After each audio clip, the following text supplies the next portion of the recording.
começamos o nosso encontro rezando juntos, pedir ao Espírito Santo que também entre nas nossas palavras e também em vocês. Vamos rezar uma Ave Maria. Ave Maria, cheia de graça, o Senhor é convosco. Bendita sois vós entre as mulheres, bendito é o fruto do vosso ventre, Jesus. Santa Maria, Mãe de Deus, rogai por nós, pecadores, agora e na hora da nossa morte. Amém. Vinde, Espírito Santo, vinde por Maria.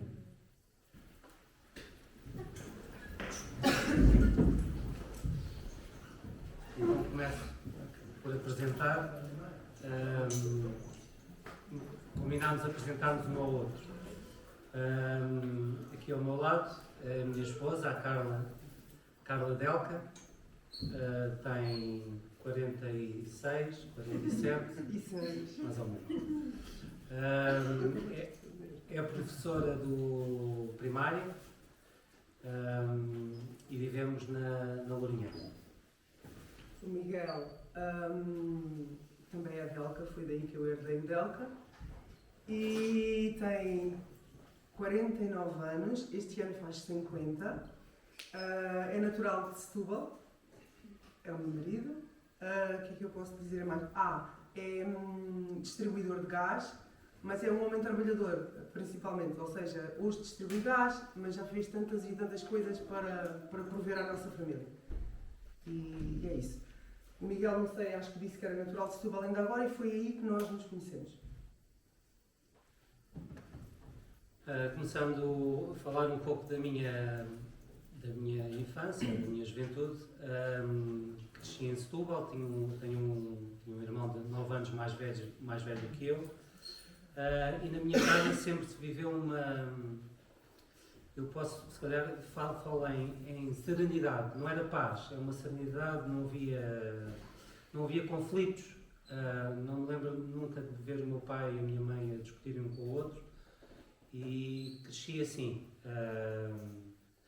uma graça grande, também trouxe isso para a minha família, mas não havia Deus. Os meus pais batizaram, quando eu era bebê, e depois disseram-me se eu quisesse fazer a primeira comunhão ou ter catequese, mas se eu quisesse em adulto, logo me propunha.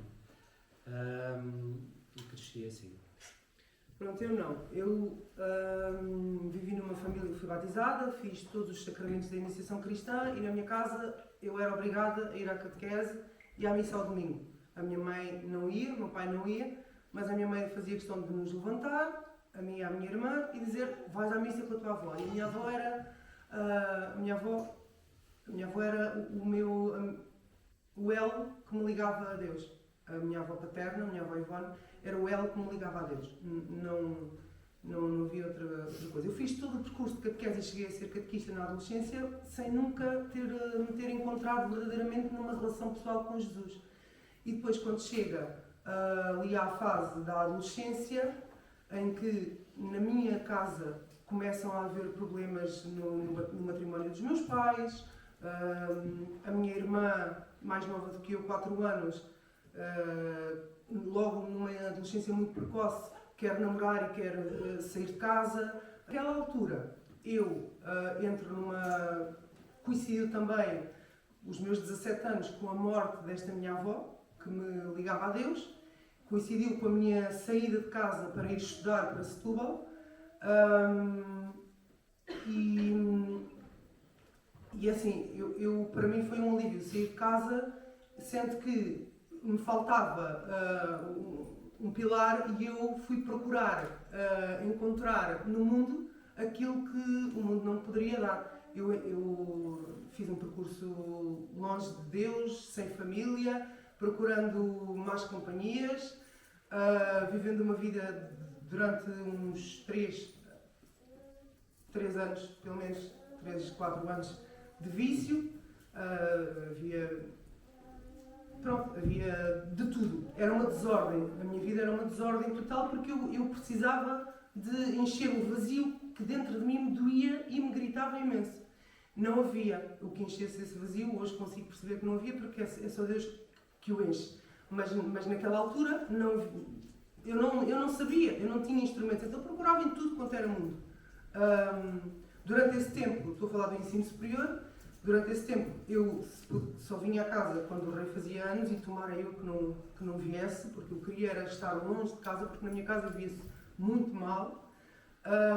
Ao fim do meu terceiro ano de curso, no fim do terceiro ano, o meu curso foram 4,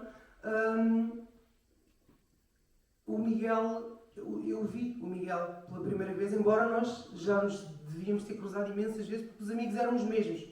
Eu vi o Miguel pela primeira vez. Eu é que vi. Sim.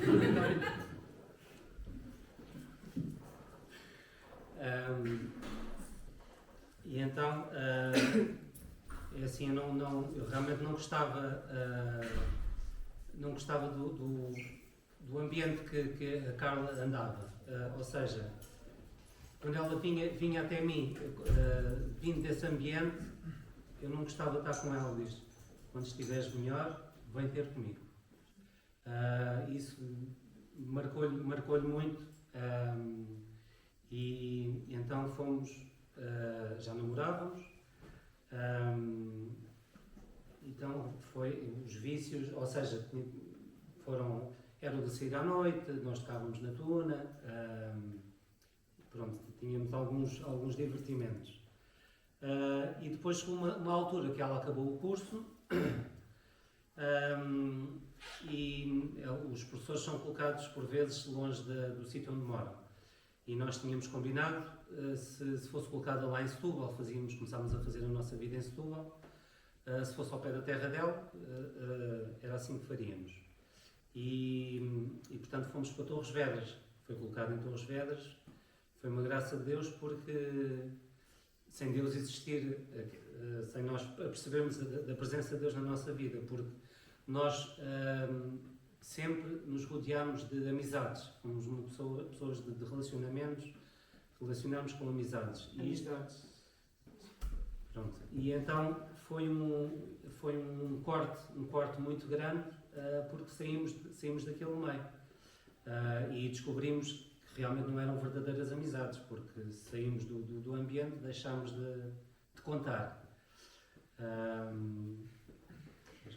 Quero. Foi se calhar a primeira grande prova de amor que o Miguel me deu, sem eu me aperceber, foi o facto de ele ter que cortar com tudo aquilo que era a vida dele, era Setúbal. Eu não tinha saído dali para nada. E naquela altura o Miguel decidiu, eu estando colocada no Conselho de Torres Vedras, e o Miguel decidiu: ok, então eu vou contigo. Fizemos a geneira, porque fomos viver juntos. Deus não nos abandonou independentemente do nosso pecado, muito ao contrário. Foi bom, Deus para connosco sempre, mesmo quando nós nem sequer nos apercebíamos de que Deus estava connosco. Nós começámos a viver juntos e Deus deu-nos abençoou-nos logo. A primeira vez com o dom da maternidade e da paternidade. O Senhor deu-nos um filho. Nós ainda não estávamos casados. Eu fiquei grávida em novembro e nós tínhamos casamento marcado já em fevereiro, quando descobri que estava grávida.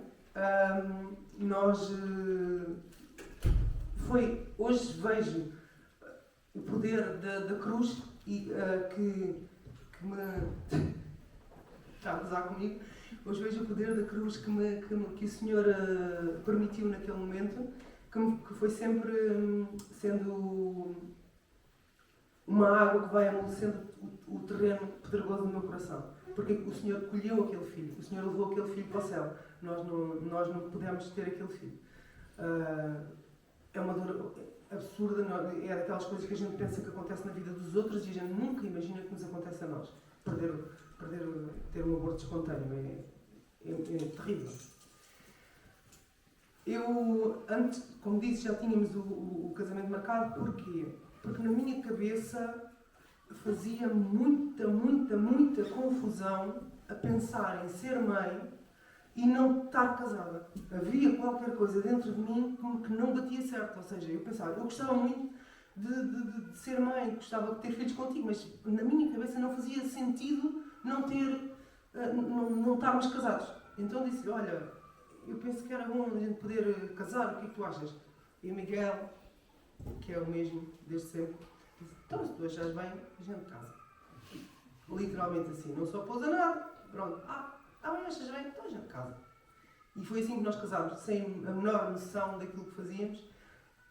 Eu certamente hoje, olhando, vejo que a minha avó, os terços que ela passava em vida, deve ter continuado a pedir a Nosso Senhor lá em cima por mim, e vejo a poderosa intercessão também disso, e pronto, e casámos. Sem a menor noção, cheios daquilo que tinha sido a nossa vida passada, eu cheia de feridas por tudo quanto era lugar, numa expectativa imensa de que a salvação viesse pelo Miguel. Mas não veio. O Miguel agora fala o resto.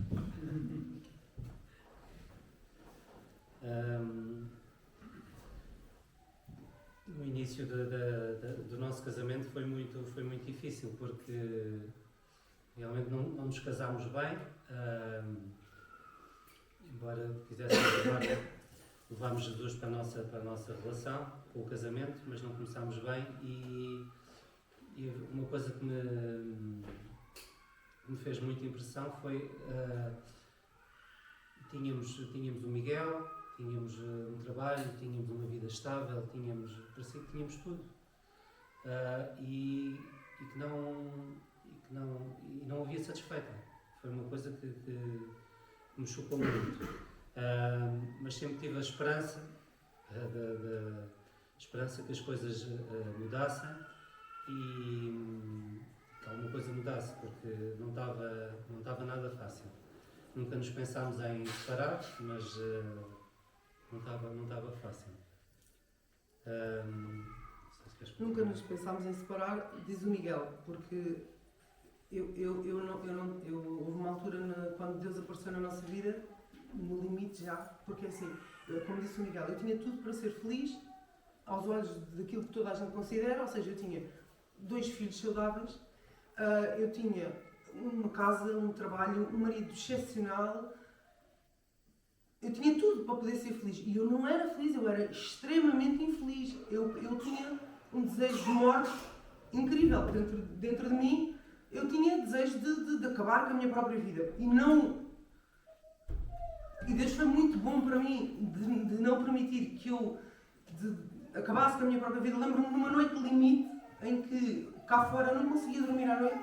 Lembro-me de abanar o Miguel e dizer, por favor, tira-me dentro desta dor, que eu tenho uma dor que me mata. Eu queria morrer, não tinha escapatória, a minha vida não fazia qualquer sentido. Mas é assim, Deus tinha-me dado os filhos, e foram os meus filhos. Foi o pensamento de pensar, meu Deus, os meus filhos um dia vão olhar e pensar, a minha mãe suicidou-se por causa de mim. Porque a verdade era, eu sentia uma culpa imensa de eu não conseguir ser uma boa mãe, de eu não conseguir ser uma boa esposa, de eu não prestava para coisa nenhuma, eu sentia-me terrível, eu sentia que eu era um estorvo imenso ao mundo e à minha família, então uma coisa pesadíssima. E não havia, ou seja, eu não via solução para isto. Eu era como que um computador precisava que fosse todo deitado abaixo do sistema e voltar a fazer tudo de novo. E pensei, isto não tem hipótese, eu não tenho remédio nenhum na minha vida. Só que Deus foi fazendo as coisas. A gravidez da Ivone, que foi uma gravidez indesejada, no momento em que nós, graças a Deus, eu não consegui. Não é indesejado, não foi desejado. Não foi desejada, não foi planeada, não foi indesejada, não foi planeada. No sentido, pontualmente, durante algum tempo, eu fiz contracepção, fiz o uso da pílula, mas eu não funcionava com a pílula, ou seja, aquilo mexia com o meu organismo de uma maneira de tal ordem que não funcionava mesmo. Eu tinha dores de cabeça de rebentar, não era para mim aquilo. E Deus, mais uma vez aí, era bom para comigo. Então a Ivone apareceu porque nós contávamos os métodos, o método do calendário, dia X é fértil, dia X é Y, mas sem observação do músculo cervical, que eu nem sabia o que é que isso era. E então, pronto, para mim, a nossa filha apareceu assim, mas foi um presente de Deus. Porque eu hoje, olhando para trás, à distância de tempo, penso que as primeiras vezes que Deus me tocou foi mesmo na gestação da Ivone, quando eu me lembro de pensar, epá, caramba, não fiz nada a isto. Porque eu lembro-me eu fiquei de gravidez de risco, da Ivone, não conseguia, tentei ir trabalhar 2 vezes e perdia sangue sempre. A Ivone e o Miguel são milagres, não sei como estão, mas estão, graças a Deus. E eu lembro-me de olhar dia a dia no calendário e ver, tinha um livro que me dizia, dia tal, tantas semanas e não sei quantos dias, vê se os olhos abrem pela primeira vez, por exemplo. Ouve-se o coração. E eu lembro-me de pensar, poça, não fiz nada para que isto acontecesse. Isto acontece. Ou seja, isto era Deus a tocar-me naquele momento. A nossa filha foi mesmo um grande presente de Deus naquele momento. E pronto. E depois os filhos foram sendo um chamamento à igreja. Porquê? Porque a Ivone, bebê, a Ivone nasceu no fim de 2008, não tinha um ano ainda. E a Ivone pegava-me, o meu avô tinha morrido, que era o marido daquela minha avó paterna, e ele tinha-me dado, era meu padrinho de batismo, e tinha-me dado um fio com um crucifixo, e eu usava o crucifixo. Talvez, não sei porquê, mas pronto. E a minha filha, bebê, pegava no crucifixo e levava-me assim. E depois fazia, tipo, dá beijo, mãe, dá beijo, sem falar. E aquilo era incrível para aquilo. Era mesmo Deus que me queria ali a chegar-me a Ele. E foi assim, foram pequeninas coisas. Até que um dia o Miguel, que estava no jardim de infância, devia ter os seus 5 anos, talvez, chega à casa e diz-me, do nada, porque na nossa casa não se falava de Deus. Miguel diz-nos, do nada, oh mãe, sim filho, o que é um templo? O que é um templo? Onde é que ouviste essa palavra? Lembrei-me. Eu pensei, claro, com 5 anos toda a gente se lembra de perguntar a uma mãe o que é um templo. E então, naquele dia, ele veio à igreja. E levei os filhos à igreja, no meio da tarde. Na altura a igreja, graças a Deus, ainda estava aberta. Entramos, deixei-me estar ali um bocadinho. Depois mandei o Miguel perguntar, estamos a falar no final de 2009, mandei o Miguel perguntar a que horas é que havia a missa ao domingo, porque sentia uma vontade de ir à missa. Não sei porquê. Senti vontade de ir à missa e disse, olha, perguntas, tu jogas ping-pong lá na aldeia, porque eu não tinha relação com ninguém na aldeia. Tu jogas ping-pong lá na aldeia, pergunta por favor ao Orlando, que eu acho que ele vai à missa, pergunta-lhe a que horas é a missa ao domingo. E o Miguel perguntou e o Orlando disse que a missa era às 11. Mentira, era às 11h30. O senhor é que queria que eu fosse para lá às 11. Que era para eu me ir preparando. Eu entrava na igreja e não dizia nada. Chorava. A missa inteira eu chorava. E era assim a minha vida.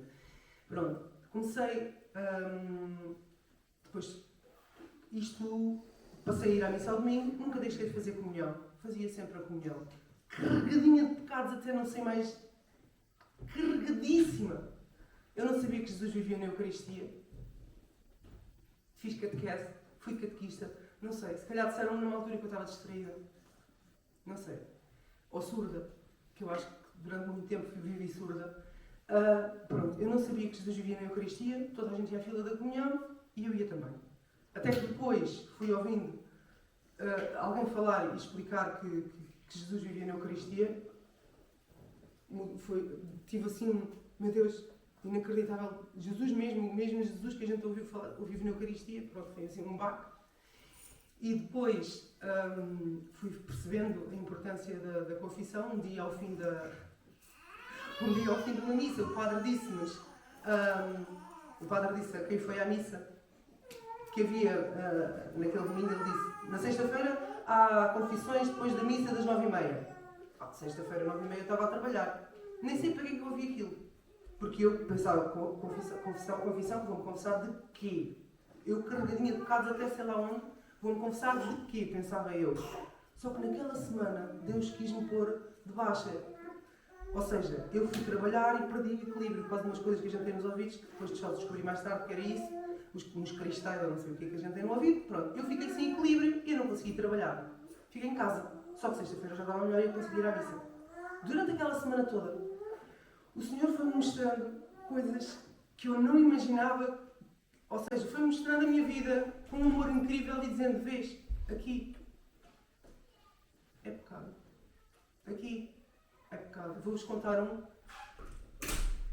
Tinha uma caixa de papa, não era Cerelac, mas era uma outra papa, acho que era marca branca, que tinha 3 crianças na capa da papa.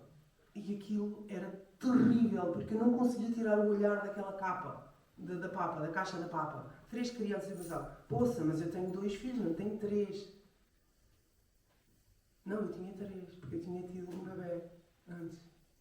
E naquele momento, quando me cai a ficha que eu tinha 3 filhos, caiu uma ficha também de, ok, quando tu estavas grávida pela primeira vez, tu bebeste desalmadamente, fumaste droga desalmadamente, ou seja, aquele aborto espontâneo, ok, se calhar era espontâneo, mas se calhar eu tinha um bocadinho de culpa no cartório, não é? E sem me esmagar, o Senhor fez-me perceber a culpa que eu tinha na perca daquela criança e tantos outros pecados. Pronto, os pecados foram sendo largados, passei a viver missa de domingo sempre e confissão frequente, logo. Não houve ali um meio termo. Foi logo assim. Só que tinha um problema. Eu tinha descoberto que aquilo tudo de Deus era verdade, só que em casa eu tinha o Miguel, que eu já não gostava dele. Pensava, como é que a gente vai reconstruir o casamento? Eu não faço ideia. Não. Pensei, ok, eu sei que o casamento, porque na minha cabeça o casamento efetivamente era para sempre. Estava claro na minha cabeça que se tinha que suportar tudo e mais alguma coisa, porque o casamento era para sempre. E a minha mãe tinha sido um testemunho fantástico disso. Só que, pronto, depois eu queria-lhe falar de Jesus. Tipo, estás a ver? Aquilo que eu descobri é mesmo verdade. E Deus, e o Miguel. Estava tão bem no meu mundo e ela dizia, não, vai, acredita em Jesus, aquilo é tão... Está bem, se quiseres ir à igreja, vai à igreja, tens a tua vida, eu estou tão bem aqui, levava meus filhos, levava os meus filhos, deixava-me sozinho em casa, mas eu não me importava e ela depois fez-me uma proposta. Se tu realmente me amas, vai uma vez à missa comigo, vais lá, fazes-me esse agrado. E então fui à missa. E então eu era daquelas pessoas que chegava à igreja, sentava-me no banco, Um cepo. sentado, as pessoas levantavam-se, eu sentado, olhava, era assim. Traçado o sinal da cruz. E ele não sabia, não fazia nada. Mas eu gostava, depois comecei a gostar de ouvir o padre a falar. Nas homilias, nas leituras e nas orações não era muito. De vez em quando ainda havia qualquer coisa que o padre dizia. Entretanto, a Carla chamou-me para ir mais assiduamente à missa. Como eu aprendi a tocar guitarra na tona, olha, tem lá um grupo de crianças da catequese que tocam na missa, vais lá, tocas só na missa, vais lá tocar. E então fui acompanhando as técnicas das mulheres, meu Deus. E depois, um momento de grande conversão foi no dia da nossa padroeira, que é Santa Bárbara, dia 4 de dezembro. Fui à missa, sentei-me lá no meu cantinho, sentadinho, as pessoas atarefadas, todos muito bem vestidos e tudo. Achava aquilo assim um bocadinho esquisito, mas pronto. Depois, no andor da padroeira faltava uma pessoa. E então lá a pessoa que estava a dizer, olha, tu não queres vir, falta uma pessoa, não queres vir tocar na Santa Bárbara? Eu, está bem, vamos lá. E então fazemos uma procissão lá à volta da aldeia e reza-se o terço. Mas eu nem Pai Nosso, nem Ave Maria, nada, não sabia rezar nada. E então no fim da procissão fui ter com ela, eu a chorar. Que nem um menino. Diz lá, ele diz. Diz, o que é que se passa? Eu rezei o Pai Nosso. Meu Deus. Como começou essa mudança nesse dia de Santa Bárbara.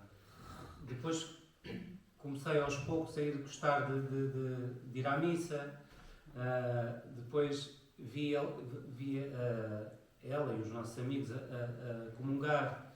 Eu tinha esse desejo de comungar, mas só tinha o batismo. E entretanto, sem ela saber, ela estava lá em casa, depois começou a ouvir, liguei ao padre. Padre, boa tarde. Eu estava, pronto, eu já tinha ido à missa e gostava de poder comungar. O que é preciso fazer? E então começas a frequentar a catequese com os miúdos de 8 anos. E então esse ano com os miúdos de 8 anos, fiz a preparação. Entretanto, no verão, íamos aqui um dia à Fátima, tinha esta vontade de me confessar. E também esse dia foi muito engraçado. Havia peregrinações e estava muita gente.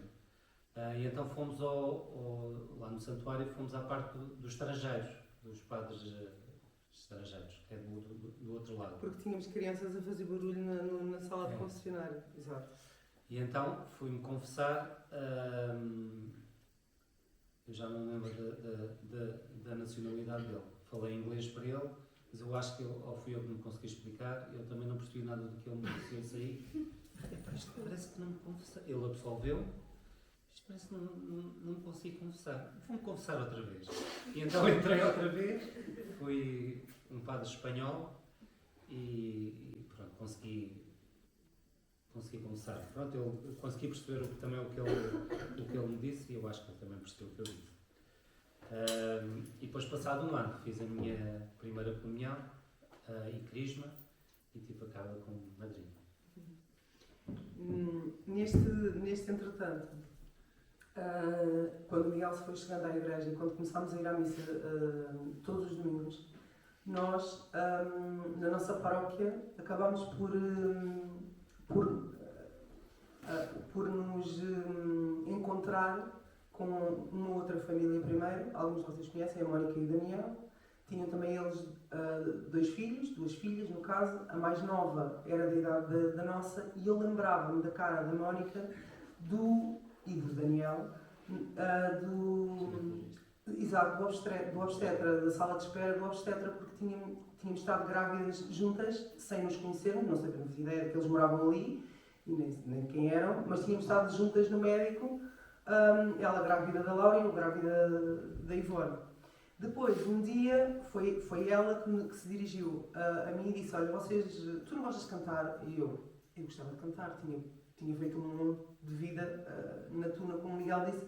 Então, fomos chegando. A amizade foi crescendo e aos domingos sentíamos a vontade de, depois da missa, ficámos ali a conversar, mas depois aquilo era hora do almoço, porque a nossa missa ia às 11h30, aquilo era hora do almoço, depois pensámos: então e se a gente depois do almoço se juntasse para rezar o terço? E foi assim, nós começámos a juntar-nos com eles, éramos nós e eles, e os nossos filhos, na casa de um, ou na casa do outro, ou na casa de um, ou na casa do outro, e íamos rezando o terço juntos. Depois às vezes fazíamos uma coisa qualquer, uma sopa, uma pizza, e comíamos alguma coisa ao fim do dia. O nosso filho fazia a vida negra à filha mais velha deles, porque o nosso Miguel era muito bravo, muito rebelde, e as pequenas davam-se bem, pronto, e íamos estando assim, até que depois surgiu um outro casal, a Mónica e o Daniel. Hoje também eles estão aqui no nosso movimento, também eles são filhos do Coração Imaculado de Maria.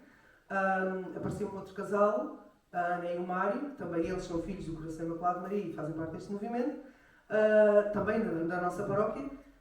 A Ana apareceu doente, com uma doença séria, com um cancro, e nós soubemos. A Mónica era catequista do menino mais velho dela, e um dia a Mónica disse: mas a gente podia era juntar-se com eles e chamá-los para rezar. E assim foi. Depois começámos a juntar-nos, em vez de 2 famílias, as 3 famílias. Eles também tinham a mais nova, que é da idade das nossas mais novas, um ano de diferença. O mais velho, que era mais velho que os nossos, mas também brincavam todos juntos. E pronto, e fazíamos o mesmo esquema. O terço estava sempre. Rezávamos o terço, começámos com o livro azul do Padre Gobi, dizia-nos sempre consagrai-vos a Nossa Senhora, consagrai-vos a Nossa Senhora, consagrai-vos a Nossa Senhora, e o que é que nós fizemos? Aquilo era um apelo, todos sentiam o apelo de se consagrar a Nossa Senhora. Então nós, numa daquelas, nem sei se não foi nesse dia que tu te confessaste pela primeira vez. Viemos a Fátima todos, é hoje que consagramos a Nossa Senhora. E junto da Capelinha das Aparições, todos juntos, 1, 2, 3, ó Senhora minha, ó minha mãe, e rezámos toda a consagração a Nossa Senhora. E consagrámos a Nossa Senhora. A verdade é que Nossa Senhora toma a sério tudo aquilo que a gente lhes diz. E nós, naquele dia, foi a nossa primeira consagração a Nossa Senhora, assim séria.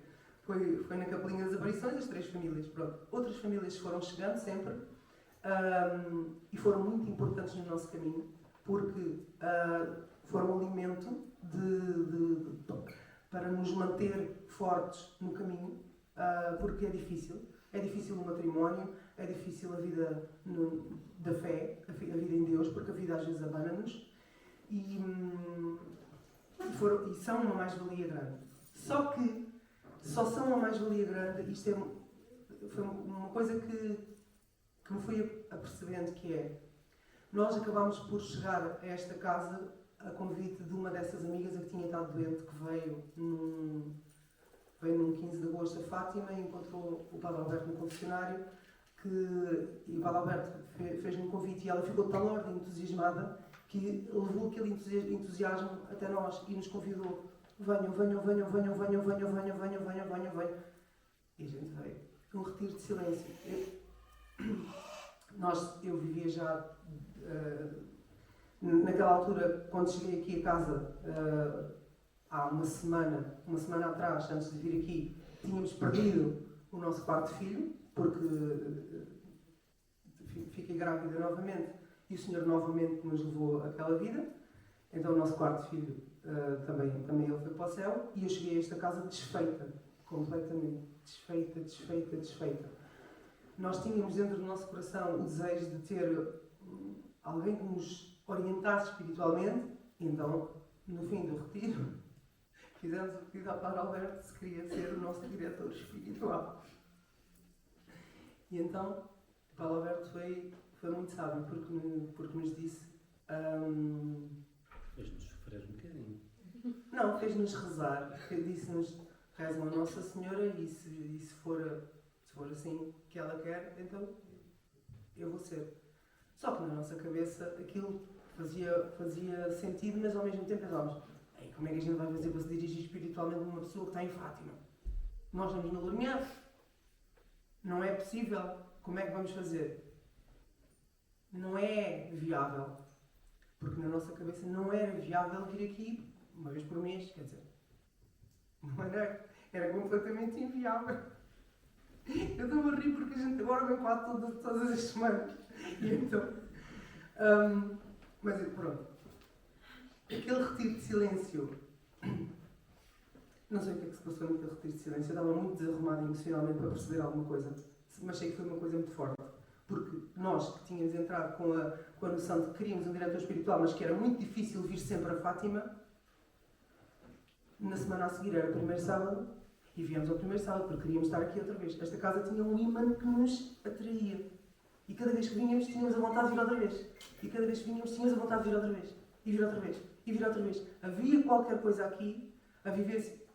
Era a forma como nós víamos também a vivência da Eucaristia, aquilo que sentíamos quando éramos dirigidos espiritualmente, e foi-nos trazendo uma vez após outra. Eu não sei se eu disse, mas falei da chegada à família do Coração Imaculado de Maria, porque eu estava a falar da amizade com os nossos irmãos. Essa amizade quase desmoronou. Porque é muito difícil nós nos mantermos numa amizade verdadeira quando nós não temos um autoconhecimento, ou seja, nós não nos conhecemos. Então, claro, se eu não me conheço eu sinto que os meus calos são pisados, eu tenho razão. E o outro sente que os calos dele são pisados e o outro tem razão. E então, o que é que acontece? O eu de cada um, as mulheres, claro, não os homens, as mulheres, o eu de cada uma de nós era tão grande, tão grande, tão grande, que não havia espaço para tanto eu. E este movimento veio-nos, apontou-nos uma luz que nos permitiu um autoconhecimento, ser capaz de olhar para mim e de ver a minha fragilidade, de ver o bem que o Senhor faz em mim também, os dons com que me capacitou, mas também ver a minha fragilidade, a minha miséria, e não procurar no outro, ou seja, procurar aceitar e amar o outro e construir um caminho com o outro, sabendo que o outro eu tenho que amá-lo como ele é e sou eu que devo. Eu só tenho a capacidade de fazer alguma coisa dentro de mim e não dentro do outro. E foi a salvação da nossa amizade. E foi o crescimento da nossa amizade, foi chegar a este movimento. Porque se nós não temos feito este caminho, tudo tinha desmoronado. Não sei se o Miguel quer dizer alguma coisa, porque senão falo tudo. Já disseste tudo o que a gente tinha prescrito, mas realmente para nós foi importante termos o mesmo diretor espiritual. Acho que é importante ter no casal ter o mesmo diretor espiritual para conduzir as nossas almas, porque ele tem um conhecimento, ou seja, quer guiar as nossas almas bem. Então isso seria, acho que é importante. E como a Carla estava a dizer, nós sermos dirigidos aqui neste movimento pelos vários padres, cada um tem o seu diretor espiritual, é importante porque como a Carla disse, há sempre chatices. E pronto, em relação a isso, acho que já tínhamos falado. Não sei se queres dizer alguma coisa. Eu tenho sempre alguma coisa para dizer. Nunca quero falar tudo. Uma outra coisa que é fundamental, que foi fundamental, foi a questão de nos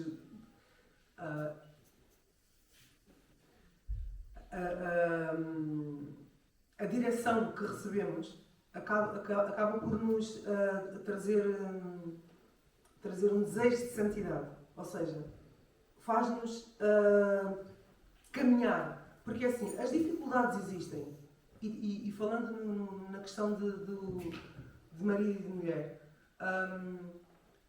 o Miguel não é perfeito, e eu sou mais imperfeita ainda do que ele, porque é verdade que ele por caráter tem um caráter mais dócil, mas é isto.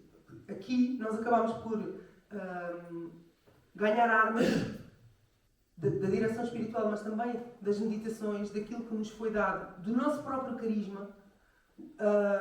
Foram-nos dadas armas que nos permitiram no matrimónio poder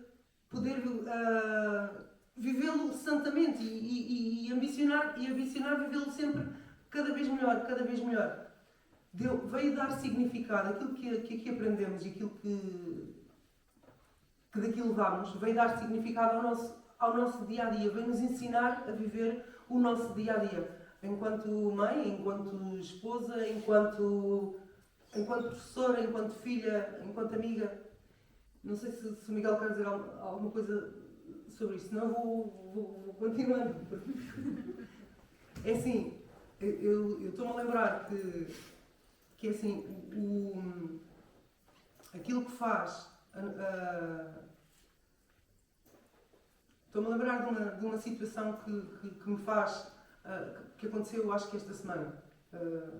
Não sei se não foi esta semana, foi a semana passada, não sei. O Miguel. Foi a semana passada. O Miguel chegou a casa numa sexta-feira, à hora do almoço. Eu estava em casa e o Miguel trazia as calças todas sujas. Completamente. O trabalho dele não é limpo, é distribuir gás. O Miguel trazia as calças todas sujas. Veio para as calças e pensei, ele devia trocar de calças. Pensei, porquê? Porque na minha cabeça eu pensei, se ele não troca de calças agora, duas coisas. ele vai trabalhar a tarde inteira e amanhã de manhã, ainda trabalhava sábado de manhã, ainda vai trabalhar, não está capaz de se apresentar a ninguém com aquela roupa. Mas o Miguel, para ele, estava tudo bem. Estava tudo ok. Ele nem sequer se tinha percebido de nada. E depois eu pensei, se ele vai trabalhar com as calças assim, ainda vai... Aquilo vai ficar tão encardido, quando eu tiver que lavar aquelas calças, aquilo vai ser o caos. Mas nós precisamos ser espertos, e eu pensei. Eu não posso dizer que vai trocar de calças, porque ainda por cima ele estava apressado para sair para o trabalho. Olha para ele e disse, mas vais trabalhar com essas calças? E foi tão bonito. Para quê?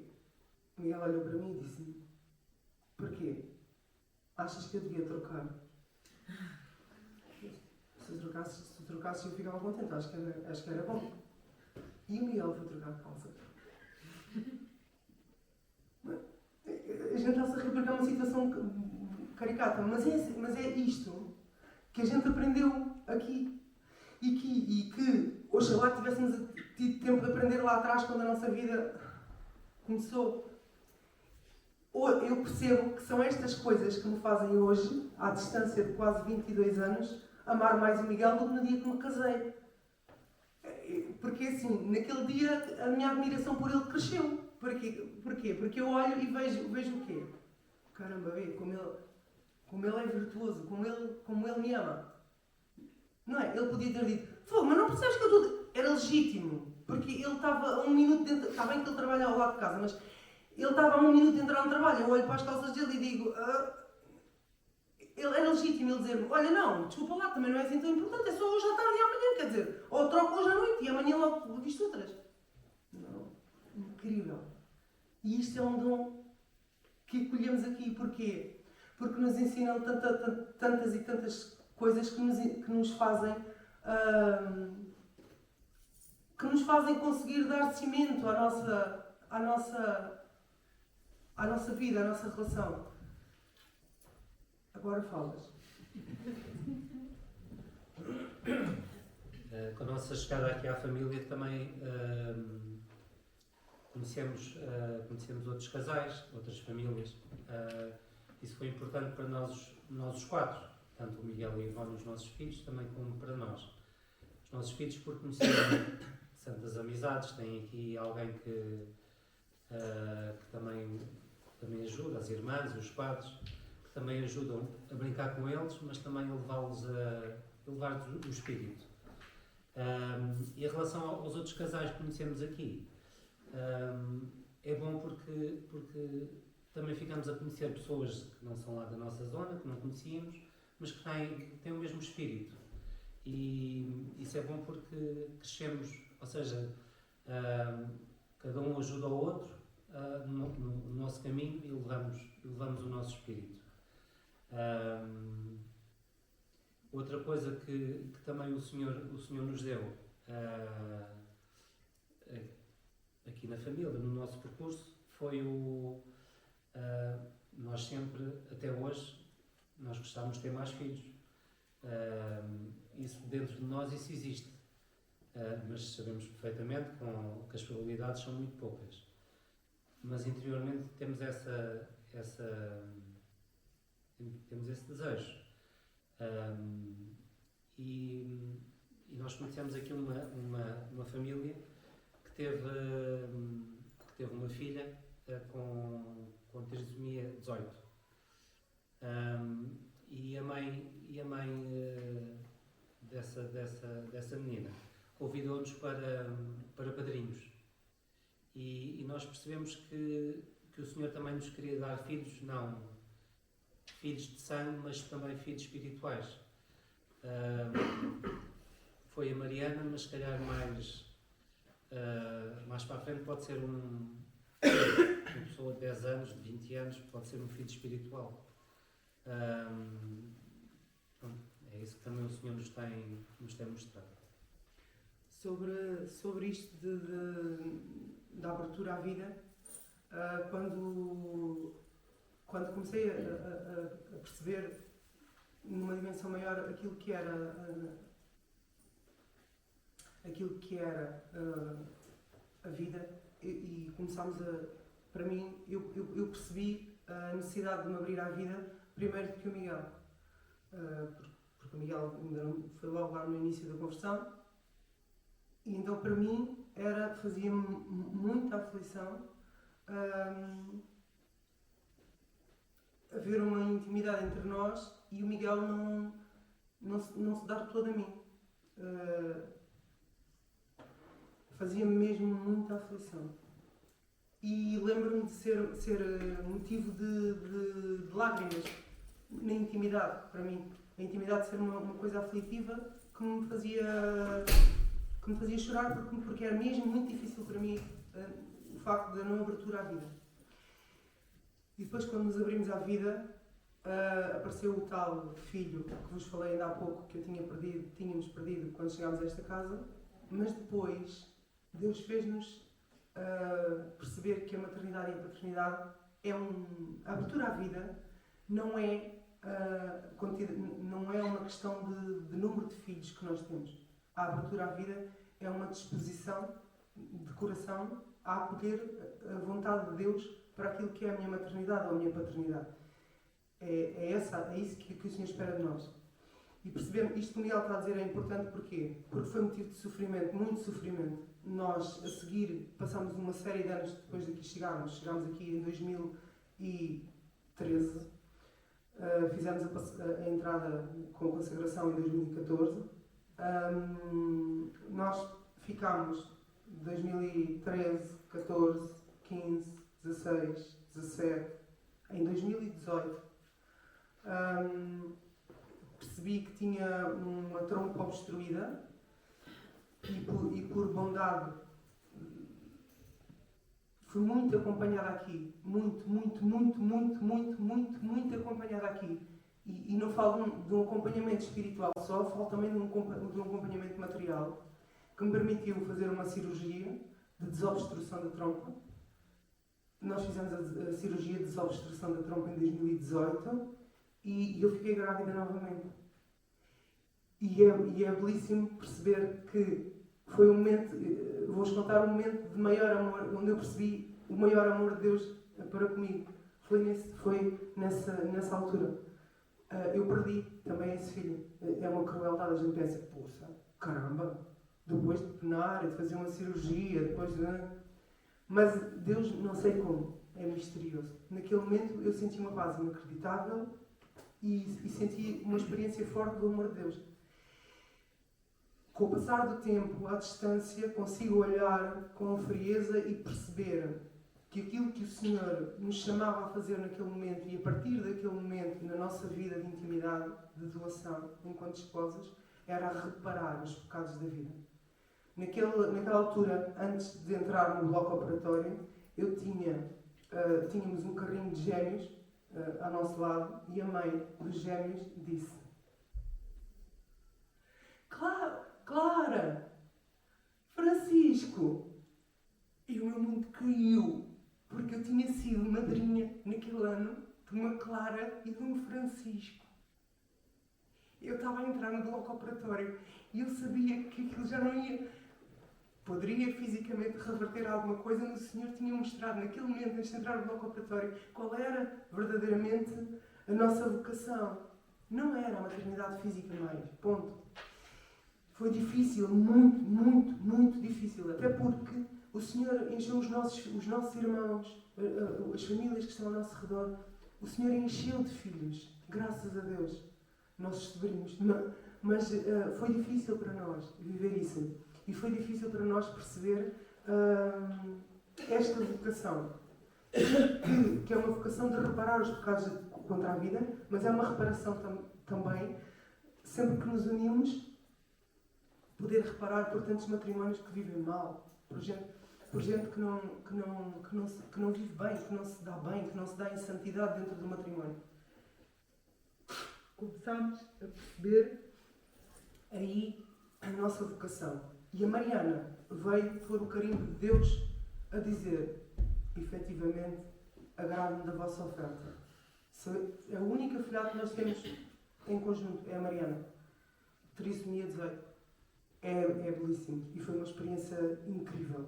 Também com uma mãe valente. Pronto, e outra coisa que me fez, que este caminho me fez perceber e que a ajuda que aqui recebi me fez olhar é a questão de poder perceber que biologicamente, a maioria das pessoas, não é difícil ser mãe e pai. Mas eu devo ser mãe e pai também dos meus filhos, espiritualmente. Dos meus filhos, eu estou a falar dos 2 que o Senhor nos deu, dos nossos 2 filhos. Eu devo também ter o cuidado do zelo da alma daqueles 2 filhos. Porque os outros 3 que o Senhor tem no céu, têm as almas salvas. Estes 2, eu tenho que os gerar para o céu também. Não basta, serve de muito pouco se eu lhes dei a vida biológica se eu não os gerar para o céu. Eu e ele. E é um cuidado que o Senhor me fez perceber que preciso também eu ter. E aprendi aqui, neste movimento. Eu sou imensamente grata por fazer parte desta família. Porque se nós não temos... A nossa vida tinha... Eu não sei se continuaria a caminhar na igreja, não sei. Deus é bom. A graça é abundante, sim. Mas eu teria caminhado muito, de uma forma muito coxa. Porque sinto que foi um comboio que apanhou o carril. Porque eu já caminhava em igreja, mas eu não fazia um caminho de crescimento espiritual e não conhecia. E pronto. Vou dizer uma última coisa, depois digo ao Miguel. Nós fizemos a nossa passagem a colaboradores, que faz parte, quem conhece um bocadinho o movimento sabe que temos a passagem de filhos a colaboradores, como está previsto, e depois de colaboradores de amigos, simpatizantes, amigos, passamos a colaboradores e passamos a filhos. Em 2016 nós fizemos a nossa passagem a colaboradores e o Padre Alberto, quando nos preparava, disse uma coisa que eu gravei. Ele disse: vocês não são colaboradores da família do Coração Imaculado de Maria. Vocês são colaboradores do Coração Imaculado de Maria. É que faz toda a diferença. Não são colaboradores deste movimento. Vocês são colaboradores do Coração Imaculado de Maria. E lembrar as palavras que Nossa Senhora disse: por fim, o meu coração imaculado triunfará. Eu devo ser colaboradora naquela altura. Fiquei a pensar nisso, eu devo colaborar com o triunfo do Coração Imaculado de Maria. Como? Através destas coisas, das calças sujas do Miguel, desta doação da vida, também na intimidade, nestas coisas assim básicas. Não é que vamos fazer assim alguma coisa de espetacular e ir evangelizar a China ou... Não, são assim coisas básicas, vivendo bem a nossa vida, que é aquilo que é a nossa vocação. E depois, isto teve um impacto maior e aumentou ainda mais quando fizemos em 2022 a passagem a Filhos do Coração Imaculado de Maria. Porquê? Foi muito forte, porque eu lembrava-me das palavras de ser colaborador do Coração Imaculado de Maria. E naquele momento eu não era chamada a ser filha da família do Coração Imaculado de Maria. Eu era chamada a ser filha do Coração Imaculado de Maria. Filha de Nossa Senhora. Um filho tem os traços do pai. Tem o ADN do pai. Um filho tem traços físicos, tem características. Eu, inevitavelmente, tenho coisas do feitio do meu pai que eu não gostava de ter, mas tenho. Mas eu devo ter coisas do feitio deste Coração Imaculado. Eu devo ser filha deste Coração Imaculado. E é muito forte. Porquê? Porque me dá uma responsabilidade grande que às vezes eu não correspondo. Na grande maioria dos dias gostaria muito de dizer: sou sempre uma bela filha do Coração. Não sou. Mas também uma coisa é certa. Eu tenho vontade de ser. E tenho um propósito. E tenho irmãos que me ajudam a caminhar. E cada vez que eu aqui venho, eu ganho novamente força para continuar a caminhar. E eu tenho uma coisa fantástica. Eu tenho uma regra. O regulamento. Não me deixa assim às escuras. Ai, mas por onde é que eu vou? Ai, espera, eu quero. Mas como é que eu faço? Não, o regulamento. Aquilo que é a minha regra de vida, porque nós fazendo a passagem a Filhos do Coração Imaculado de Maria, existe, está escrito no regulamento. Deves, durante o dia, fazer as orações de manhã, isto, rezar o terço, a missa, coisas assim básicas, nada de muito difícil. Mas é a garantia de eu me tornar dia após dia semelhante fisionomia semelhante ao coração imaculado de Maria. A minha alma tornar-se-á verdadeiramente uma filha do coração imaculado de Maria. Eu não tenho que caminhar às escuras, porque eu sei, é ali, é naquela, é com aquilo. Aquele é o caminho. Para mim foi fundamental, é fundamental. E é fundamental continuar a vir aqui para não me esquecer. Obrigado. O Miguel falou muito.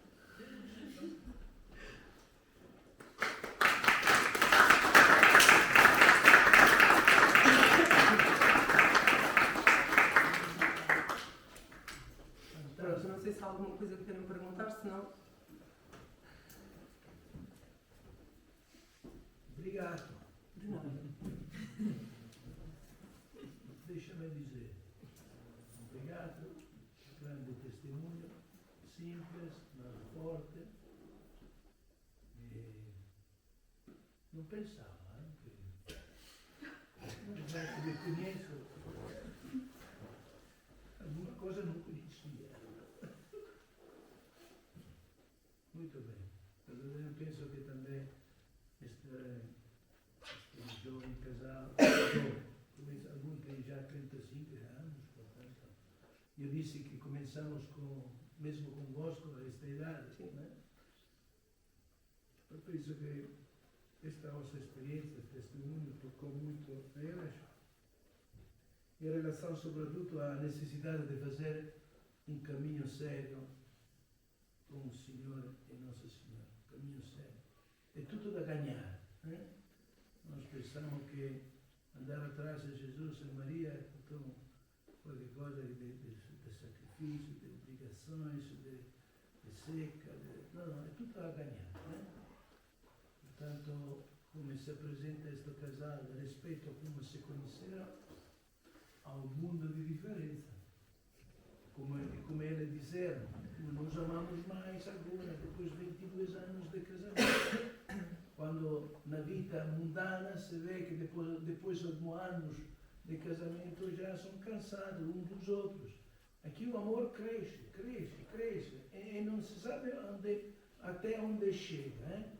Portanto, este sobretudo é o testemunho que você deste amor que no vosso relatório, no vosso falar, mostraste também verdadeiramente como este amor entre vós cresceu, e como afastando-se sempre mais do pecado, este amor teve a capacidade de voar, e não saber onde é que é o limite, porque não há limite, porque o amor de Deus não há confim, não há limites. Portanto, eu gostei muito do vosso testemunho, vos agradeço da minha parte, mas penso também que da parte dos outros que convidam, se há alguma pergunta a fazer.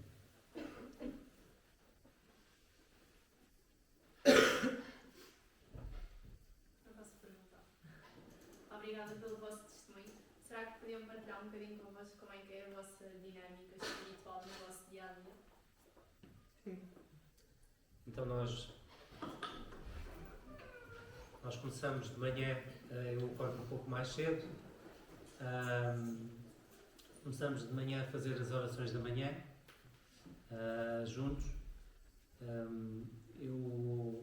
Eu rezo primeiro, medito o Evangelho de manhã, antes, que eu saio um pouco mais cedo, e depois a Carla medita o Evangelho depois. Não fazemos muito, mas de vez em quando mandamos uma mensagem ao outro do Evangelho. Há uma coisa que tenha tocado do Evangelho, um ao outro. Depois nós, ao fim do dia, rezamos o terço. Podemos rezar o terço durante o dia, mas temos uma regra de rezarmos o terço em família. Sempre. Rezamos o terço antes da missa ou depois da missa, conforme os nossos horários. E vamos também à missa juntos. No início... Diariamente, sim, diariamente. Todos os dias. Chegou uma certa altura, porque os nossos filhos tinham 14 anos, 13, 14 anos, já não nos podíamos obrigá-los, entre aspas, tens que ir à missa, tens que fazer, chamávamos sempre eles para ir à missa, mas depois eles acabaram por ir, acabaram mais tarde por ir por vontade própria, ir à missa. Portanto, vamos, quando temos os filhos em casa, vamos todos à missa. E depois no fim do dia temos na regra, fazemos uma oração e depois fazemos um bocadinho o resumo do dia, em que geralmente fazemos o silêncio. Então chega a essa altura que eu faço uma meditação tão profunda que só depois já acordo no dia seguinte. Não acabo a oração da noite com a Carla, mas também fazemos a oração no fim do dia, fazemos juntos. Sim, Miguel esqueceu-se de uma coisa. Não consigo fazê-lo diariamente, mas procuro fazê-lo com regularidade. Leitura, um bocadinho de leitura espiritual, 10 minutos, um quarto de hora, depende. Às vezes apetece-me ler mais, outras vezes estou a fazer um quarto de hora e penso, caramba, não tenho a cabeça, parece que não consigo concentrar-me para ouvir coisa nenhuma. Pronto, esse bocadinho de leitura espiritual. E depois o que faz a grande diferença, estes são os momentos formais de oração. Tem as orações da refeição, que fazemos com naturalidade, a oração na hora da refeição, as orações da viagem, mas depois aquilo que distingue não são tanto os momentos formais da oração, mas são aquela luta diária para que, quando o Miguel está a trabalhar, depois é bonito porque somos alimento um para o outro, porque ele depois lembra-me, calma, mas isso não está bem, mas lembra-te, não é para os homens que trabalhas, é para Deus. Ou outro dia ele reclamava do gás, porque não sei quem, eu disse, calma, não é para os homens que trabalhas, é para Deus. E é isso, ou seja, no nosso dia-a-dia, fazer-nos presentes às vezes com uma mensagem para nos lembrarmos, para sermos auxílio um para o outro, para nos lembrarmos que, calma, no meu trabalho, eu devo fazer a oferta do meu trabalho a Deus. Eu tenho que ensinar esta criança a ler, mas eu posso fazê-lo de duas maneiras. Dirigindo-me primeiro a Deus, olhando para aquele como uma criança pensada por Deus, uma vida pensada por Deus, ou então posso, pura e simplesmente, que às vezes acontece, estar a pensar, não estou a acreditar, eu já expliquei 5 vezes a mesma coisa, ele não ouve. Às vezes acontece, e por isso é que, graças a Deus, existe o exame de consciência, em que a gente pensa, coitada daquela criança, hoje levou comigo, com a minha má disposição. Somos humanos e fracos.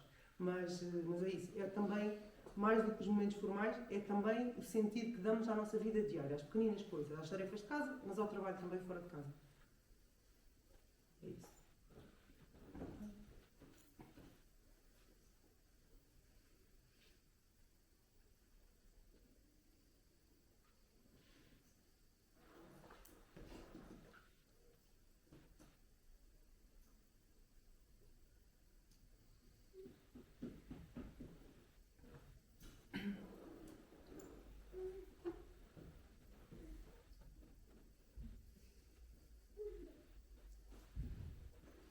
Bem, tu contar também a experiência que tentai de fazer também com alguns grupos, outros de famílias, para viver sempre mais este aspecto da família, de comunhão entre as famílias, que a família não se reduz só ao encontro da catequese ou do retiro.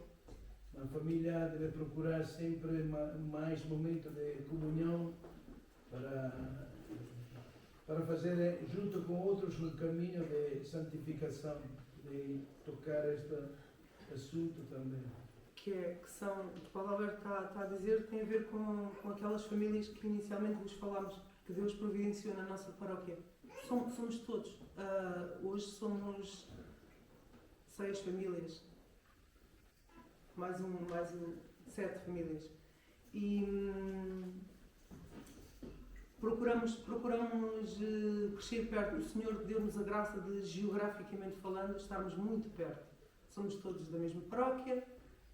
Isso é uma grande mais-valia. Nós conseguimos quase todos os dias fazer, porque também eles fazem missa diária, quase todos os dias conseguimos fazer missa juntos. e depois há 2 dedos de conversa no fim da missa, como é que está isto, como é que está aquilo, pronto, há isso. E depois procuramos ao fim de semana, ao domingo, eles se calhar estão aí e já não está, juntar-se à tarde, como foi nos primórdios, na casa de um e na casa do outro e na casa do outro, e vamos juntando, hoje com os filhos mais velhos, outros ainda com filhos pequeninos, porque graças a Deus tem havido tanta vida, e procuramos juntar-nos, continuamos a rezar o terço juntos. O Senhor deu-nos a graça de meditar o Evangelho, também juntos, e fazermos uma partilha desse Evangelho, uma partilha da nossa vida e de como aquele Evangelho acaba por tocar na nossa vida. É muito rico, porquê? Porque, por vários aspectos. Primeiro porque nós acabamos por perceber, somos alimento uns para os outros. Esta é a primeira grande coisa, que é, nós acabamos por ganhar muito quando estamos com os irmãos, porque saímos lá revitalizados e com força para continuar a caminhar, e às vezes aquilo que o irmão diz acaba por iluminar a minha vida, porque aquilo que o irmão diz da vida dele acaba por servir-me também a mim. Esta é outra coisa. E depois a terceira coisa, que é belo perceber que o Senhor usa de todos e do feitio de todos para nos fazer crescer a nós. Porque assim, é bonito, é sempre fácil. Não é sempre fácil estar com os irmãos.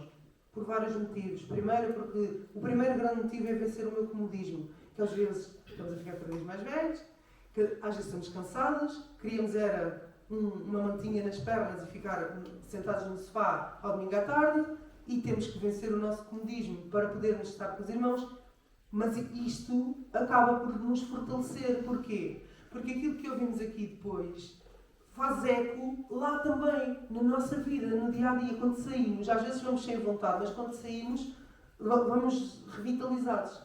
Mas outra das dificuldades não é só esta do comodismo, é a dificuldade de...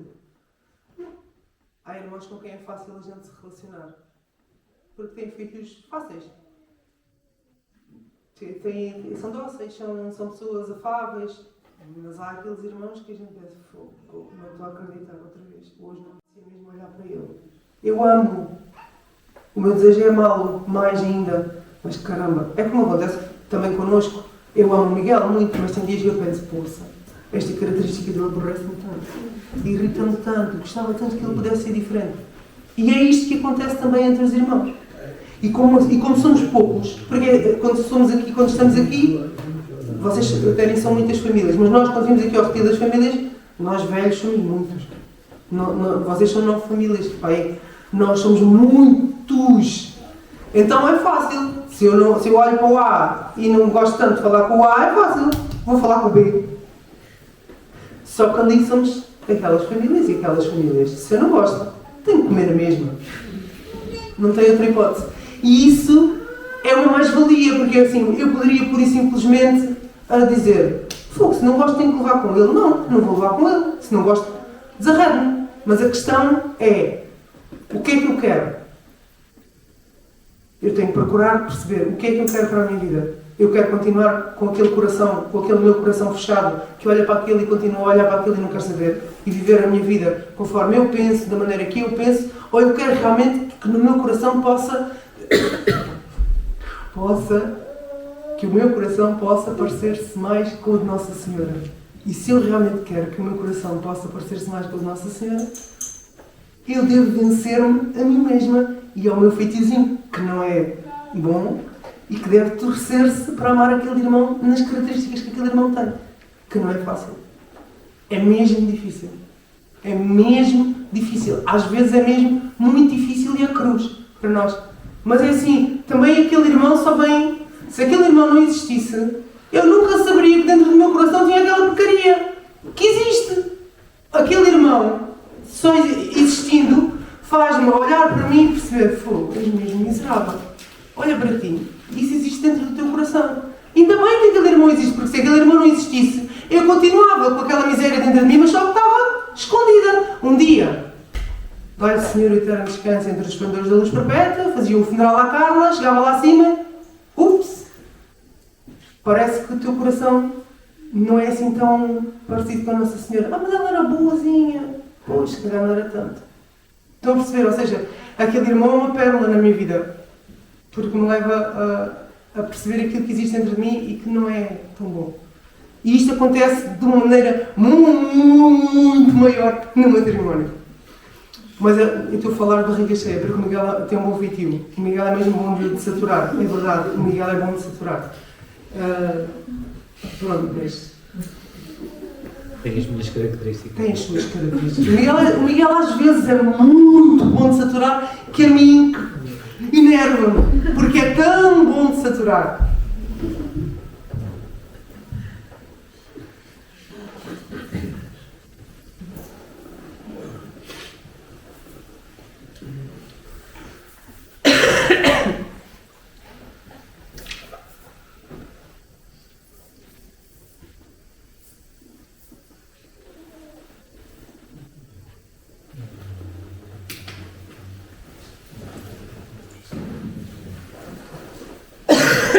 Ok, dai, come agradecimento volevo convidarvi a missa. Obrigada. Muito bem, forza, bello, bello, una batte le palma forte!